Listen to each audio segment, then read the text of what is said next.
के कामों से लोग नाराज दिखाई दे रहे हैं। शहर में जगह जगह सड़कें खुदी हुई हैं, जिससे लोगों को हर रोज परेशानियों से दो चार होना पड़ता है। देहरादून के पलटन बाजार में भी स्मार्ट सिटी के तहत काम करवाए गए कामों पर सवाल उठ रहे हैं। व्यापारियों का कहना है कि स्मार्ट सिटी के तहत जो काम हुए हैं, पलटन बाजार स्मार्ट नहीं बल्कि बदसूरत हो गया है। व्यापारियों का कहना है कि जब से पलटन बाजार में काम हुआ तब से बाजार की हालत और भी ज्यादा खराब हो गई है।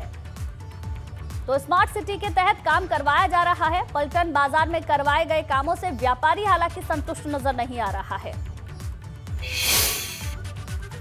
बहुत उम्मीदें थी कि ये इतना पैसा सरकार खर्च कर रही है और स्मार्ट सिटी प्रोजेक्ट जो कि एक पीएम का प्रोजेक्ट है, उनका एक मतलब कहना चाहिए कि उनका ब्रेन चाइल्ड भी है और उनका एक पर्सनल उसमें इंटरेस्ट है, तो वो सेंटर से ही गवर्न होता है। बट जो उसके बाद ये तो प्लानिंग तो हो गई, उसके बाद जो एग्जीक्यूशन है वो तो बहुत पुअर है, वर्कमैनशिप बहुत ही घटिया है। तो जो डिज़ायर्ड रिजल्ट आना चाहिए इस पैसे के खर्च होने पे वो तो बिल्कुल नहीं आ रहा है। स्मार्ट सिटी का विषय परसों मैंने बैठक ली थी। ये विषय मेरा शहरी विकास से संबंधित है और मैंने ये भी कहा था कि चूँकि उस दिन 3.5 घंटा बैठक चली थी और उसमें अलग से स्मार्ट सिटी वाले विषय पे भी मैं एक बैठक करूँगा और फिजिकली भी मुझे कहीं जाना पड़े तो मैं देखूँगा। और किसी किस्म की उस दिन भी मैंने यही बात की थी, लापरवाही बर्दाश्त नहीं की जाएगी।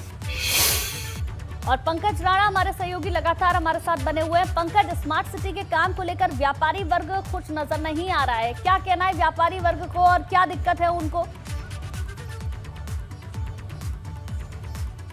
मुझे देखिए, सिर्फ व्यापारी वर्ग की बात नहीं है, पूरे देहरादून के तमाम जो लोग हैं वो परेशान हैं। तमाम जो सड़कें हैं वो खोद दी गई हैं, सीवर लाइन का काम चल रहा है, कहीं तेज लाइन का काम चल रहा है, अंडरग्राउंड बिजली को किया जा रहा है उसका काम चल रहा है, तमाम तरह के काम चल रहे हैं। तो उससे व्यापारी नहीं, तमाम जो लोग हैं, आम जनता है, वो ही परेशान है। स्मार्ट सिटी की वजह अगर हम डर्टी सिटी कहें तो ज़्यादा बेहतर होगा, क्योंकि पूरे शहर में पूरी इस वक्त देखिए गर्मी बहुत ज़्यादा हो गई है, हवा चल रही है और धूल उड़ने से आवाजाही में लोगों को बहुत ज़्यादा दिक्कत हो गई है। और गंभीर बात यह है कि स्मार्ट सिटी के तौर पर देहरादून को 3 बार अवार्ड भी दिया गया है भारत सरकार से। ये कहा गया है कि आपने स्मार्ट सिटी के तौर पर बहुत अच्छा काम किया है। लेकिन अगर शहर के आप हालात देखेंगे तो वहां पर पूरी तरह से डर्टी शहर नजर आएगा। पूरे शहर के गली मोहल्लों में सड़कें खुदी हुई हैं, तमाम काम किए जा रहे हैं। 2018 से 1000 करोड़ रुपए का ये प्रोजेक्ट है और आप देखेंगे, देखिए ये डंपिंग जोन है मेरे पीछे, यहाँ पर तमाम जो शहर का मलबा है उसको लाकर डाल दिया गया है। पाइपलाइन का जो काम किया जाता है वो डाल दिया गया है। इस साइड में ये स्पोर्ट्स का ग्राउंड है, ये परेड ग्राउंड हुआ करता था कभी, लेकिन अभी से स्मार्ट सिटी के तहत पूरी तरह से इसे